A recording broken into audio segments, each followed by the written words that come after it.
Guys, आज जो है वो पाइथागोरस थ्योरम का इन रियल वर्ल्ड कॉन्टेक्स्ट का पार्ट नंबर 3 है। और ये क्वेश्चन बहुत इंटरेस्टिंग क्वेश्चन है और इसको सही से समझेगा।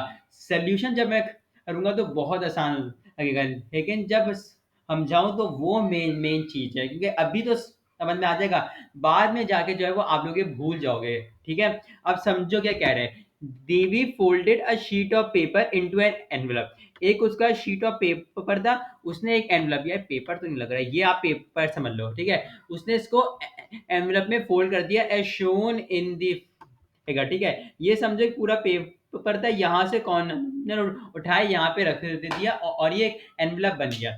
ठीक है, अब वो कह रहे हैं टू सील दी एनवलप, वो बाकी सारे एंगल बताए हुए वो बात इंपॉर्टेंट नहीं है। ठीक है, वो कह रहे हैं to seal the envelope she has to apply glue along AD and DB. वो यहाँ पे ग्लू लगानी है एडी पे और डीबी पे। अब वो क्या कह रहे हैं आगे की बात मैं बताता हूँ।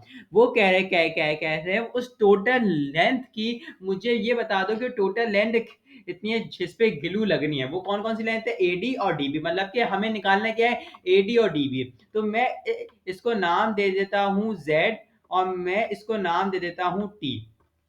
सही है, अब मेरी बात यहाँ पे गौर से सुनना। जो ब्लू से बना रहा हूं मैं उसी को ब्लू से बाहर भी बनाऊंगा। ठीक है, उसको मैं क्या करूंगा, ब्लू से बाहर भी बनाऊंगा। ठीक है,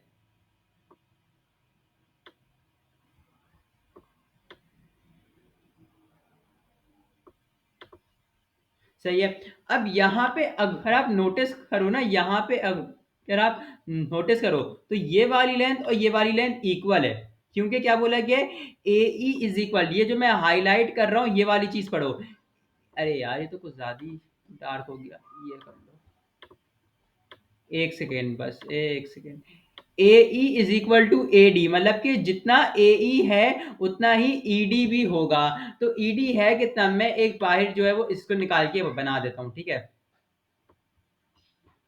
यार क्या है यार, एक सेकेंड।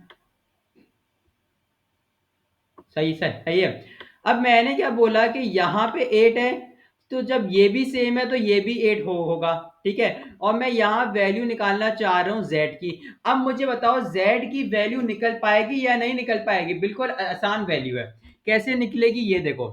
z का स्क्वायर, सही है, इज इक्वल टू 8 का स्क्वायर प्लस 8 का स्क्वायर। ठीक है, आइसोसेलेस ट्राइंगल है, दो साइड इक्वल है, तो z का आंसर क्या निकलेगा।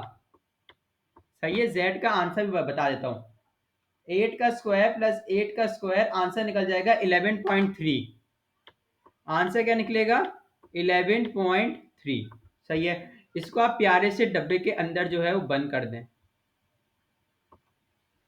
सही है, ये एक निकल के आपके सामने जो है वो आ गया। सही है, अब आओ नया ट्रायंगल के ऊपर, जो कि नया ट्रायंगल के लिए मैं कलर ही चेंज कर लेता हूं। मैंने बोला ब्राउन कलर से जो है वो मैं बनाऊंगा। ठीक है, ये आपके पास आ गया नया वाला ट्रायंगल। ठीक है, अब इसकी भी भाई कुछ ख्वाहिशात हैं।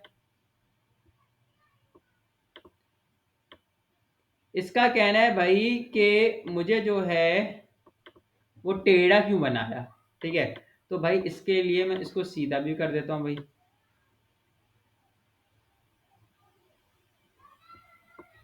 सही है, अब मुझे बताया कि ये वाली साइड भी इक्वल है, क्योंकि क्वेश्चन में बोला है, क्वेश्चन में कहा बोला है DC is equal to BC, DC is equal to BC. तो जब बीसी ये है तो डीसी भी क्या होगा, 14 होगा।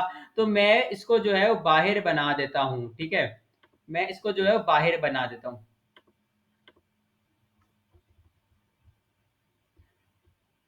एक सेकेंड,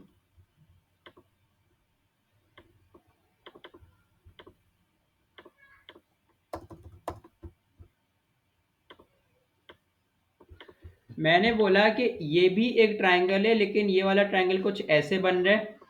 ठीक है, इसके अंदर ये है, इसके अंदर बोला है ये 14 है, और इसके अंदर बोला है ये 14 है, और ये क्या है, ये टी है। सही है, अब मुझे टी का जो है वो बनाना है। ठीक है, टी क्या करना है, मुझे बनाना है टी। तो मुझे टी की लेंथ चाहिए, तो टी का स्क्वायर कर दूंगा। सही है, और यहां कर दूंगा 14 का स्क्वायर और प्लस 14 का स्क्वायर। सही है, तो मेरे पास टी की वैल्यू आ जाएगी। टी की क्या आ जाएगी? वैल्यू आपके पास आ जाएगी जो कि निकलेगी कुछ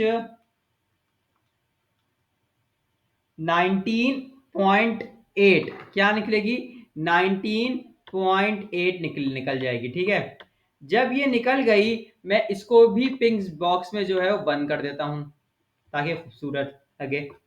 ठीक है, ये जब मैंने बंद कर दिया, अब मुझे जो है वो पता है कि आपके पास जो एनवलप पे ग्लू लगनी है वो एक ये वाली लेंथ है जो मैं पिंक से हाईलाइट कर रहा हूँ, और एक ये वाली लेंथ है। तो मैं इन दोनों को जो है वो एडअप कर दूंगा। मैं क्या करूंगा? दोनों को एडअप कर दूंगा और लिख दूंगा एक ही मर्तबा। ठीक है, जैसे मैंने बोला कि z प्लस का t, सही है, तो z कितना था? 11.3 था। 11.3 प्लस 19.8, सही है। 19.8 प्लस 11.3, तो आपके पास निकल जाएगा आंसर 31.1। क्या निकल जाएगा? 31.1, और ये आपके पास आंसर हो गया। ठीक है, क्या निकला? 31.1। मैं इसको और अच्छे से लिख देता हूं। इसका आंसर निकला 31.1। ठीक है, इस क्वेश्चन में वैसे कोई मसला होना नहीं चाहिए। मैंने एकदम क्लियर करके जो है वो सारी बातें इसके अंदर समझाई है। ठीक है, मिलते हैं इसके पार्ट नंबर 4 में।